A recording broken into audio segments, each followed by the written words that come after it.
Hello, fellow traders. 'Tis I, the Rumpled One, coming to you on Thursday, July the 16th.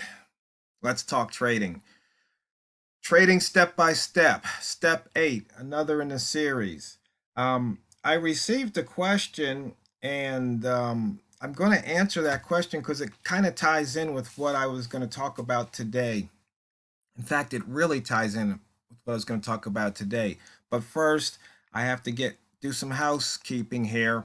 Here's the disclaimer. These videos are for educational purposes only. Your results may differ from mine. Trading is extremely risky. You can lose all of your money.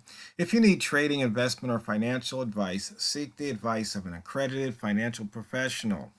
Okay, I've talked about being a trained monkey.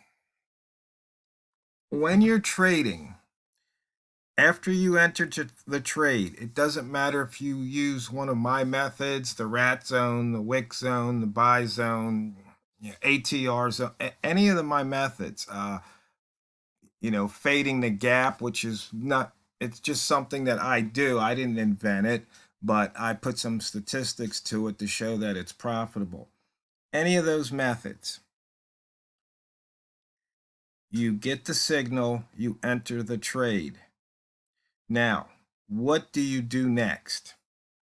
This is what I think most traders don't understand. After you enter the trade, the only thing that you do from that point forward is manage the money.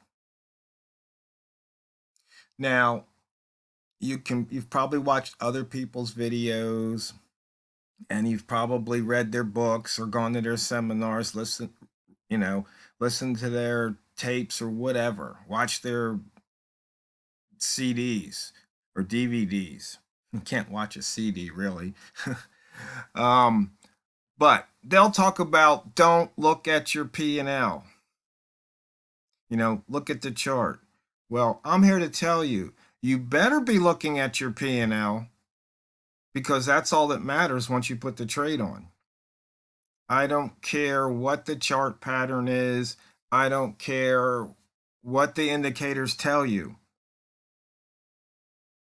Everything could tell you that, with this setup, you should be making lots of money. But if that P&L is red, if price is going against you, either you get out or you get stopped out. Because as you know, there's something I tell you, don't lose any more than you're willing to lose on any one single trade. Okay? It's just that simple. But they'll tell you, oh no, blah, blah, blah, look at this and you'll make hundreds of pips. Well, if that's the case, then why is it most statistics you read that something between 90 and 95% of traders get blown out? Why is that? If all you have to do is look at the chart or use their robot or understand price action or any of that. Why is it that so many traders get blown out? Well, it's because they're taking that advice. That's why. I mean, I see it all the time. Traders tell me, I get an email maybe once, twice, or more a month where some trader says, hey, I watched your video, I tried your method, I finally get it. I finally get it. And that's why I always ask them when they tell me that, I say, hey, post that on the forum and explain it in your own words, what you got, how you do what you do, so maybe you'll help another trader. Because maybe the way I teach and explain somebody doesn't get, but maybe somebody else does it just slightly different the way they explain it, present it, and all of a sudden light bulb goes off. I don't have an ego thinking that only I can teach my methods. No, no. That's why I invite Walmall on and other traders. I encourage them to post and talk about it, because sometimes you have to hear things more than once, and sometimes you have to hear them in slightly different ways, and then finally something clicks, something gels. You get hit with that ton of bricks, the light bulb goes off, you go, aha! And so back to, the thing about the trade is you got to watch the money. Now, a trader sent an email and says, how do you recover after you take 10 pip losses in a row? Not, including, and then plus you have to add the spread on top of that. Well, my response was, oh, why did you lose 10 pips in a row? Or 3 times? Why did you lose 10 pips in a row 3 times? If you're sitting there watching the chart and price is going against you, get out. There's no rule that says you have to let it hit 10 pips stop loss. There is no rule that says you have to let it hit your stop loss. Because if you're sitting there and you're watching the price action and price is moving against you and it's moving steady against you or it's moving hard against you, get out. Take a 3 pip stop loss. I think in the Walmart method, he says if he's up 3 and then he goes down 3, he's out. I mean, sometimes it's that simple. You just have to have a plan. That's why I say talk about the exit playbook. The exit playbook, it doesn't talk about signals. It talks about managing the money on a pip by pip basis. If you're up 1 pip, what do you do? 2 pips, what do you do? 3 pips, what do you do? 4, 5, 6, 7, 8, 9, 10 pips. Those first 10 pips, what do you do? You need to know what you're going to do ahead of time so you do it, so you don't think in the moment. Now, there is some discretion. If it's a fast moving market, you have one strategy of exiting. If it's a slow moving market, you have another one. If it's a normal market, you have another one. I mean, if price spikes by 20 pips and you don't know what to do, next thing it could spike the other way 40 pips. So if you're sitting there watching and all of a sudden the price jumps up by 20 pips, if you don't know to punch out right then and there and smile and be happy, and then it reverses on you, twice as fast, and then you're down 10, 20, 30 pips or more, don't blame the market. That was you because you didn't have a plan. You weren't managing the money. You sit there, you can look at the chart. Chart don't mean nothing once you enter the trade. All that matters is the money. And I'm laughing because I don't think you're going to find too many other traders out there that tell you this. I think most of them say, oh, no, no, no. Take the P&L off of your chart. Don't be looking at that.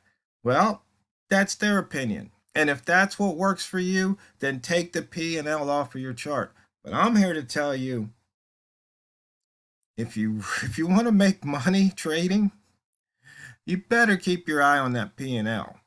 Because at the end of the day, that's all that matters. You could take screenshots of your charts or video of your charts. You can throw that away. That's not going to buy you a cup of coffee at Starbucks. Making $5 in your trading account might buy you a cup of coffee at Starbucks. I don't drink coffee, so I don't know what Starbucks charges. But the point is that it's all about the Benjamins, all about the money. Because once you put that trade on, that's all you can do is manage the money. So let's take a look, go through the rest of the charts. Okay, you put that trade on, managing the money. If you start looking at the chart, you're thinking, oh, I don't want to miss out or I don't want to lose out. And, you have a regret or you have a fear. You're going to wind up doing something stupid. And then you're going to have all that mental pain, stress, anguish that is all self-induced because it's your reaction to the market. And as I mentioned, this step probably really about the money management when you think about it. I know I've talked about it before, but it's just crucial that you realize it doesn't matter why you got into the trade. In fact, I spoke to one trader on the phone, and she's relatively new to trading and relatively new to you know, my videos and me. And so we were talking. And oh, and by the way, there's something I better mention because it happened to her. I sent her the some indicators, and I was telling her how to load them, but I didn't. I made a mistake. I made an assumption because I just thought she was using her phone. My indicators don't work on the phone, and she has a tablet. My indicators don't work on tablets, okay? They only work on computers where you download MT4 to your computer and then you can download the indicators. There might be a way to get them to work on phones and tablets. I don't know. If anybody knows, let me know. But the point is, I made that assumption. But she asked me, well, why can't I just enter? I said, that's a really great question. You can just enter. Literally, you can just really sit there and go, I think the market's going up. Boom, you enter. Either you guessed right or you guessed wrong. I mean, because when it gets down to it, I don't care if you're using my method, you're basically taking the guess saying, hey, well, if the price hits this line and I go long, um, I'm going to make money. The only difference is when I do it, I have statistics behind it that show usually you're going to have an opportunity to take at least a pip or two. Usually. Not every time, because remember, your results may differ from mine. Okay, so let's scan through the charts kind of quickly. We still have the euro, hasn't filled the gap here. You can see the pound is down for the week, 49 pips off the open. Oh, and look at this. It's inside, or it actually got outside the opening range for the week there. There was a short appeared even off of the yesterday's bottom two, but now it's pushing back up. We broke that string of green days here. Had a red, and a green, and we're right near the open again. 6 pips. It hit that monthly inside bar high and reversed. You see all those wicks pushing down. So you knew this was a risky trade here based on what's happened before. Sometimes you'll see that and it'll push up, but it failed to. Okay, only one pair over 100, but the New York session well, let's see. No, yeah, it has kicked in. It's 5:30 here, so it's 8:37 in New York. I think New York kicks in at 8 o'clock their time. And so you could see here once again we exited out of the bottom, but we went right back across it here. On the buy zone, we haven't hit the day's pivot yet. Maybe the New York boys will take it up, but once again we're still below the open. But we did take out previous day's missed pivot. Green rats are feasting right now.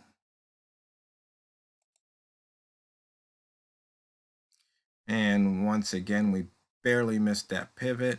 Let's see. We hit the weekly pivot, but I know down below there's a missed weekly pivot. You still have a missed pivot here, missed by one, a missed pivot here, missed by one. Miss is still a miss though. I think that was a miss down here. 23,527. Right here. We missed that one by 6 pips. So if you trade in a direction and it doesn't hit, there's still a chance to make profit, usually. And in and out of the wick zone, cutting across the wick zone here. Breaking out of the previous H1 high there. And you can see I've got a wick zone there. We might talk about that at another time on the H1 wick zone trade. And once again, price action, green at the line long, red at the line short. Fellow traders, I hope today's video helped you. Hope you're having a profitable day and week. And just remember, it's not what you trade, it's how you trade it. TheRumpledOne signing out, and go out there and drain the banks.